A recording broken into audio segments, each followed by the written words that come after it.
바로 할까요? 거기 말씀드릴까요? 예, 말씀드릴게요. 오늘 어제 새벽부터 제 관련 뉴스가 많이 나와서 원래는 11시 40분에 이제 잡아놓은 거는 윤희숙 의원 출마를 원래 이 시간에 하기로 했었어요. 그래서 제가 윤희숙 의원 소개하려고 잡아놓은 건데 이제 어제로 바뀌고 또 뭐 이제 저 관련 뉴스도 같이 나오고 해서 그냥 이 시간에 좀 설명을 드리는 게 지금 좀 매너겠다 싶어가지고 제가 나왔고요. 중성동을로 방향을 잡은 이유는 한 보름쯤 전에 당에서 수도권의 인물난이다, 경쟁력 있는 인적 자원이 부족하다, 지역구를 좀 조정해 주셨으면 좋겠다고 요청이 있었고요. 그래서 제가 여러 가지 이 지역을 쭉 보다가 중성동을 하게 됐습니다. 근데 이건 왜 중성동을이냐? 제가 이제 부산을 이제 포기하고 서울로 올 때 그때 이제 당과 상의를 많이 했었는데 한강벨트가 우리 당의 전략 지역이다 라는 걸 굉장히 강조를 했었고, 그래서 이제 지역구를 조정하는 데 있어서 한강벨트 지역을 유심히 좀 받고, 그래서 중성동 을지역이 이 한강벨트의 중심 위치에 있기 때문에 그 중심에서 제가 깃발을 들어야 되겠다 라는 생각을 했고요. 그래서 당 지도부한테도 제 의사를 선명하게 전달을 했고, 여기에 대해서 당 지도부에서는 뭐 2차 조정 이야기는 없었습니다. 없어서 제가 뛰어도 되겠다라고 판단을 했고, 그래서 이제 예비후보 등록을 이번 주에 하려고 준비를 하고 있던 상황에 이제 윤희숙 의원 갑 이야기가 나오니까 의뢰도 관심이 있어가지고 함께 뉴스가 좀 나온 것 같습니다. 뭐 추가로 질문 있으면 바로 받고 답변 드리겠습니다. 인력난이라고 말씀하셨는데 공교롭게도 오늘 이영 전 장관이 같은 지역에 출마를 선언하셨고, 그리고 지난주에 이혜훈 전 의원도 출마를 선언했거든요. 어떻게 평가를 하시는지. 그렇죠. 사실 뭐 쉬운 일이 없죠. 쉬운 일이 없고, 지금 뭐 김경률 후보도 마포을 출마 선언 있고 나서 상당히 진통과 홍역을 치르고 있지 않습니까? 원래 선거라는 게 예측 못한 변수들이 많이 생깁니다. 이영 장관은 전혀 몰랐고요. 전혀 몰랐고, 이제 당에 제가 중성동을 의사 표시를 할 때 혹시나 뭐 이제 뭐 내정된 사람이 있느냐, 단연코 없다 라고 명확히 제가 들었고, 그래서 이제 중성동을로 진행하게 됐고요. 근데 이제 이영 후보죠. 이제 이영 후보는 오늘 알았습니다. 오늘 뉴스가 뜨고 알았고, 그래서 이제 어디 가나 사실은 어저께 이제 윤희숙 후보도 중성동 갑 출마 선언했지만 그 지역에도 이미 우리 당 출신 예비 후보들이 한 3분인가 4분인가 있습니다. 경쟁은 불가피합니다, 사실. 어느 지역이든. 그래서 이제 어쨌든 저는 뭐 경선까지 각오하면서 차분히 준비할까 생각하고 있습니다. 옆 동네에서는 운동권과의 싸움 뭐 이런 얘기들 나오고 서울 곳곳에서 그런 얘기들 나오는데, 의원님 보시기에도 운동권 잘 아시잖아요. 어떻게 좀 이번 선거 전략을 생각하시는지. 저도 사실은 뭐 그 생각을 좀 했는데요. 조금 차이가 있는 것 같습니다. 이제 저 같으면은 같은 세대잖아요. 같은 세대라서 당에서는 좀 586 대 789 이런 구도가 좀 더 선명하지 않나 하는 생각을 하는 것 같고요. 그래서 만약에 당에서 저한테 서울 지역 어디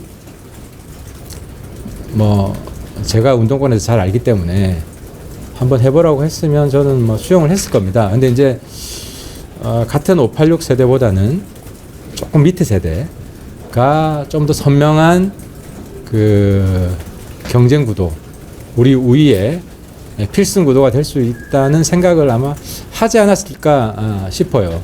그래서 어쨌든 뭐 중성동 을도 민주당 의원이 있고 제가 뭐 아무튼 반드시 그 한석 가져오겠다고 그렇게 의지를 밝혔고, 그래서 결심을 오늘 밝히고 있는 겁니다.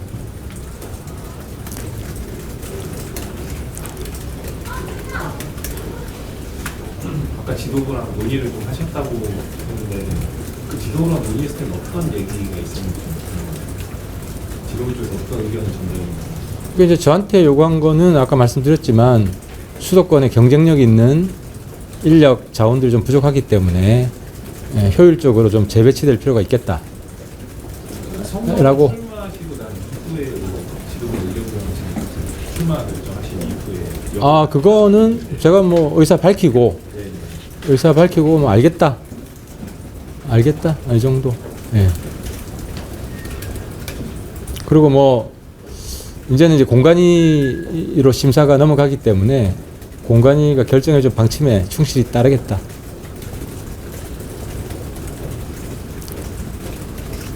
오늘 한동훈 위원장이 비대위에서 윤희숙 의원을 직접 거명을 하셨는데 보셨는지 이게 또 지난번 김영렬 위원장랑 좀 연결될 수 있어 보이는데 어떻게 보실까요?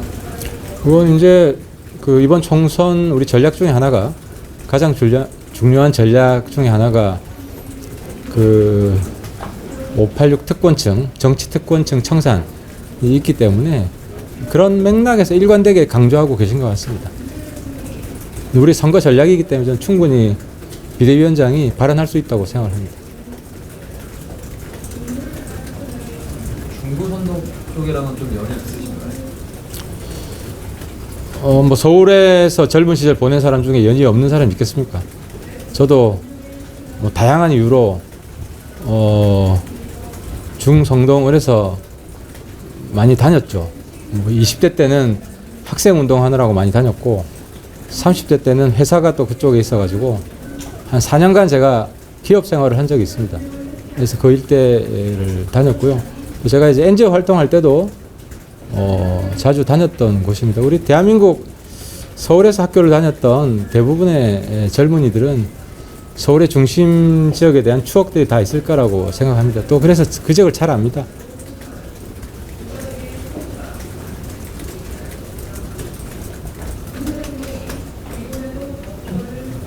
혹시 지상우 의원이 그 불출마 시기가 좀 어떻게 조율이 된 겁니까? 그러니까 의원님이 나오고 싶다고 해서 지상우 의원이 불출마 선언을 한 건지. 아닙니다. 제가 요청을 받고요. 지역구 조정 요청을 받고 며칠 뒤에 불출마 선언을 한 것 같습니다. 지상우 의원이. 저하고 조율된 건 아니고요. 그래서 언론에 나기 전에 제 중성동을 도전이 언론에 나기 전에 지상우 의원한테는 미리 알렸고 지금 잘 알고 있습니다. 의원님 경쟁력을 한 번만 설명해 주신다면 어떤 게 당내 경쟁력 말씀하시는 거예요? 아니면 당내 경쟁력? 뭐 저는 아시겠지만 영남에서 나름 좀 우리 당의 편한 곳을 처음이자 그 유일하게 단념하고 우리 당의 수도권 승리를 위해서 왔고요. 그런 헌신과 희생의 마음을 우리 국민들이 좀 조금 알아주시지 않을까 하는 기대가 있습니다.